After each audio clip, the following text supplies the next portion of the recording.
Hey everybody, welcome back to the channel. My name is Todd, and on this channel we do all things photography. We're back in the studio.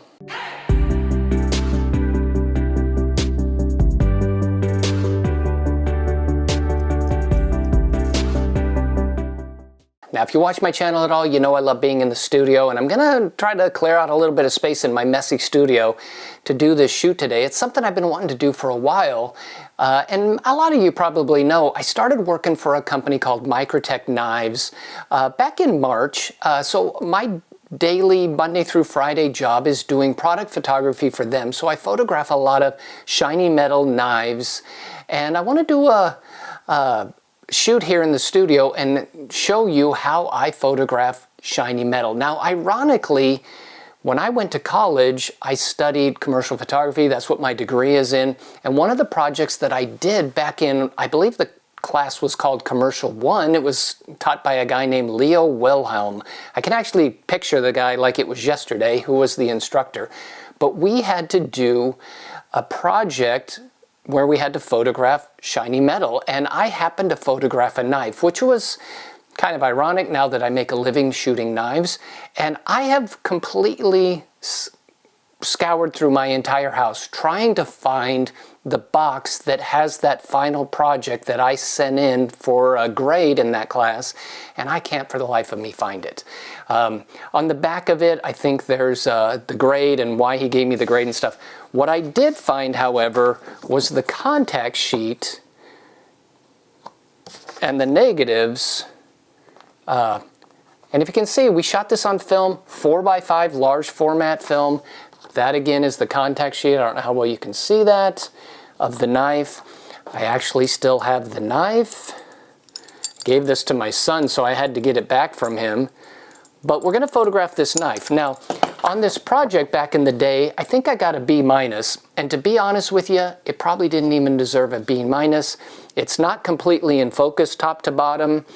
It's not lit all that wonderfully. So Leo was probably doing me a huge favor by even giving me a B-. Now, just a little trivia, this is kind of cool. Leo is also the guy that when we did our final for that class, we had to photograph a casket. Is that focusing?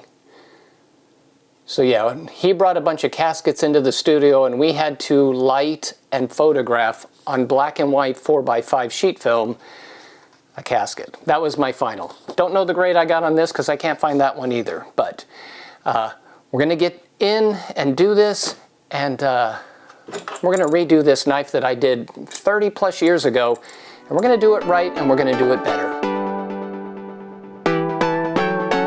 Now, when it comes to doing product photography, my approach, whether it's shiny metal or whatever it is, it's not about shining light on it as much as it is creating reflections in the surface of whatever you're photographing. Now, a shiny metal object obviously is going to be more reflective than something that is like a matte finish or has a color to it. But really, product photography is all about creating good-looking reflections or highlights in your surface. So what I want to show you, and we'll kind of make this a little bit of a review, is the Karl Taylor Light Cone. Now, what's interesting, this is the box that it comes in. I actually shoot with this at Microtech. I don't do all of my shots with this, but anything that is kind of e-commerce looking that's just on a white background, I got this light cone because I wanted to be consistent. I wanted to do the exact same thing every time. Whether I photograph, 5 knives one day and then 3 weeks later I shoot 20 knives, I want all those shots to look the same for the consistency of the website, because they're going to be sitting right next to each other on a page on the website. So one of my appeals to this light cone, and I'm going to get it out here and show you here in just a second, was consistency. Now, it's also going to be perfect for this chrome knife because it's so reflective. But I'm going to get this thing out, and we're going to put this whole thing together, and I'll show you how I'm going to light it, how I use this thing, the things I like about it, the things I don't. I've been using it for about 4 months now, and it's a nice piece of equipment, but it's got some drawbacks, and we'll talk about that. But let's redo this shot from a long time ago, and let's do it better this time. And let's do a pretty nice shot.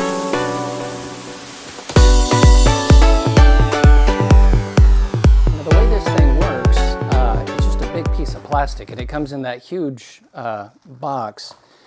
But the way this works is it just snaps together.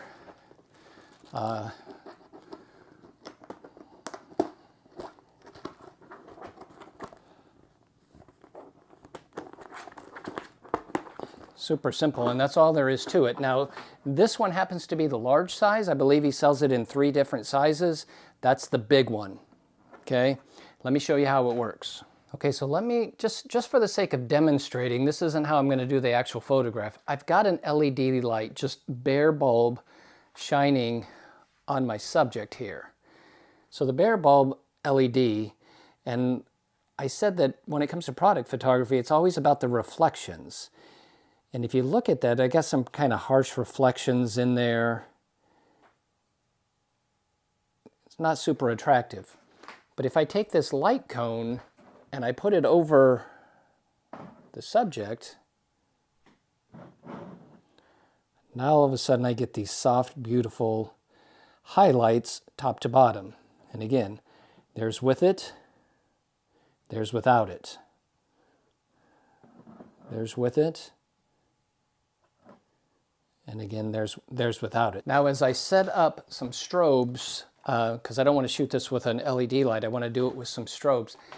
One of the things you might be asking is, why not just do a softbox? Why not have a big softbox right here? And you could do that. The problem with a softbox is, by and large, a softbox is going to be evenly lit corner to corner.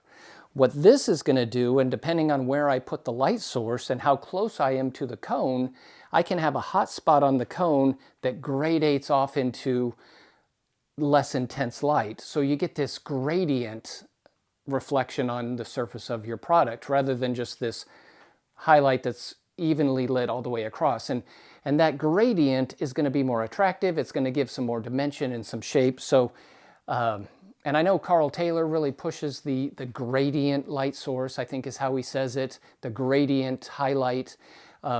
And he's right. I mean, that's the beauty of this thing. Now, a scrim, you could do the same thing. A lot of times at work, I will actually have a scrim, and I'll have the light in close to the scrim. But you end up building kind of a tent around it anyway. So this thing, as simple as it is really very ingenious how it works. So I'm going to put up a strobe. I'm going to get this set up. I'll show you a couple of the things that I don't like about it. But I think we're going to easily be able to take a really pretty picture of this now.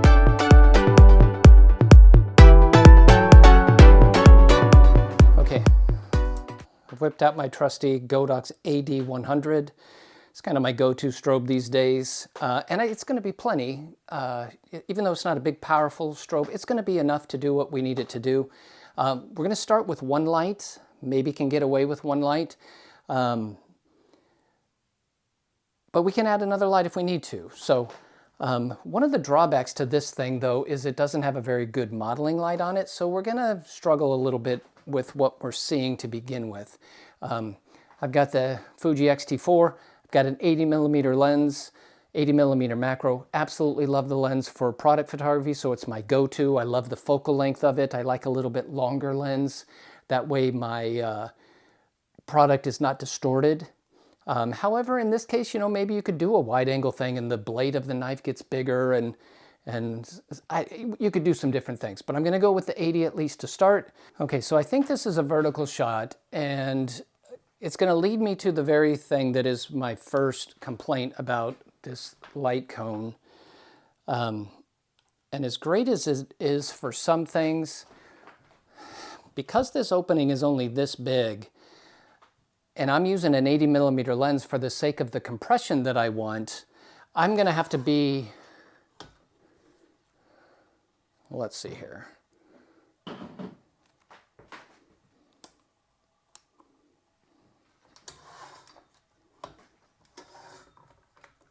I'm going to be at least that high. And when I put this back here with my lens this high, what ends up happening is this opening is not big enough. Now, if I bring the camera right down here, obviously I am, but if I need a longer lens and I got to back up, That's the problem. That's my one complaint about this thing, is this opening is just not big enough.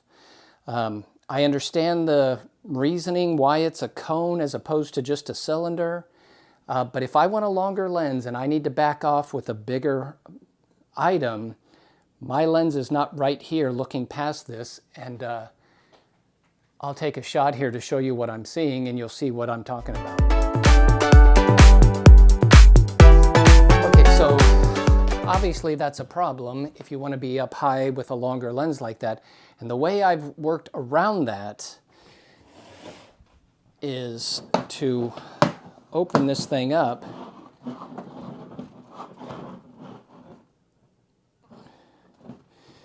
And if I tape it at the bottom, I can kind of get it to open up at the top and stay open and give myself a better area to shoot through.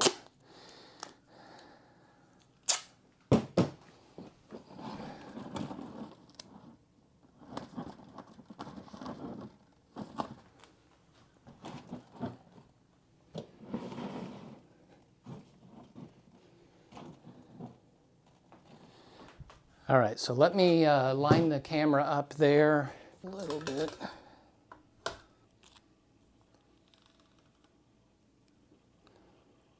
Okay, I am shooting at f/16.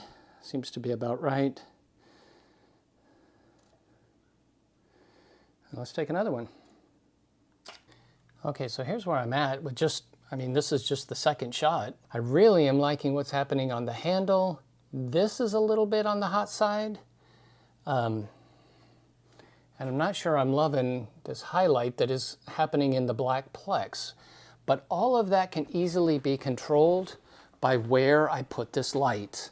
And it's not as much where the light is in relation to the dome, although that's part of it, or the cone, I guess I should say. But where does the light hit? Do I go low? Do I go high? Do I go off to this side?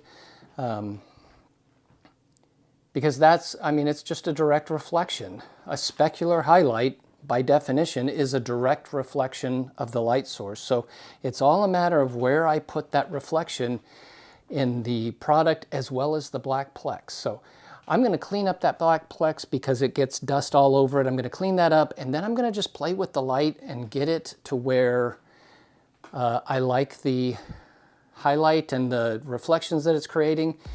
And we're going to nail this thing.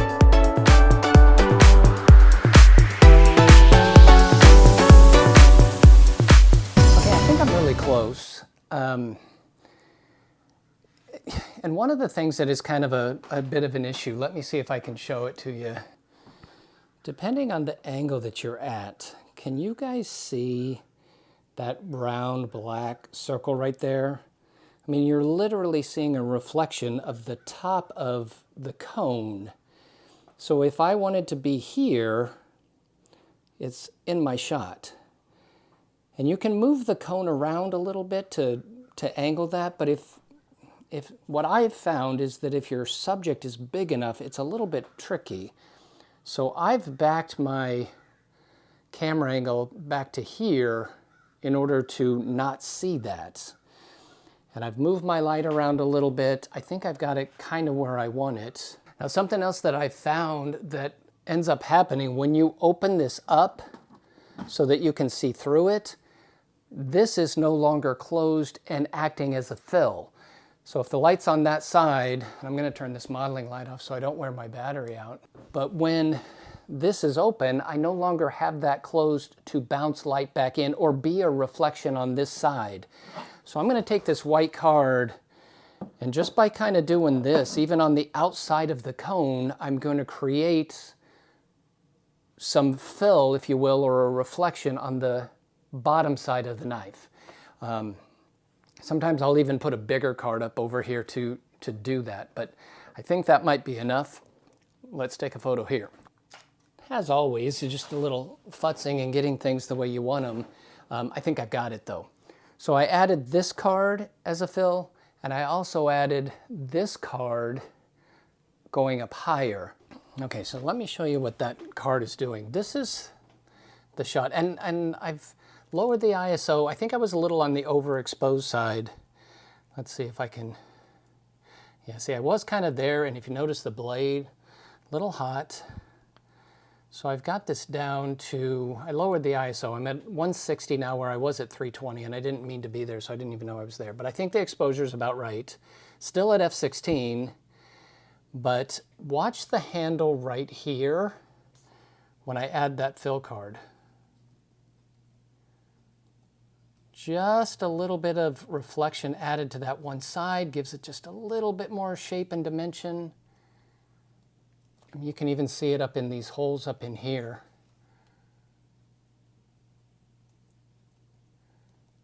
Yeah, I like that a lot.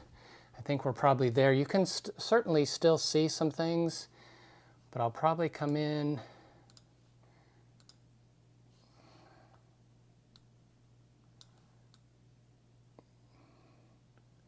Crop it something like that. And I think we might have ourselves a winner. Okay, guys, so a little bit of knife 101, if you will. If you notice, when I was in college, I shot it at a very similar angle to what I'm doing right now, but the knife blade is going up. Here, I shot it where the knife blade is going down. And one of the reasons I do that, because at my work, the owners flat out said, don't shoot it like this, because what ends up happening is the blade ends up looking shorter and the handle looks bigger. And I guess, you know, that's not going to look good. It's not going to look proportional, but it's also not going to show off that blade, which is kind of the highlight of the knife. So not only did we light it better, it's going to be in focus better. We're going to show the knife better. Now, one of the things too is the edge of the knife. You always want that edge of that knife to go white to show a nice pretty edge. Typically, that's what I'm shooting for. I don't know that that's necessarily a hard and fast rule, but I'm always trying to show off that edge, which is where you're going to get this reflection off of this card and this side of things. My knife is awfully dull and scratched up, so it's not going to have this nice pretty edge anymore just because it's an old beat up knife. A new knife is going to show that edge a whole lot better.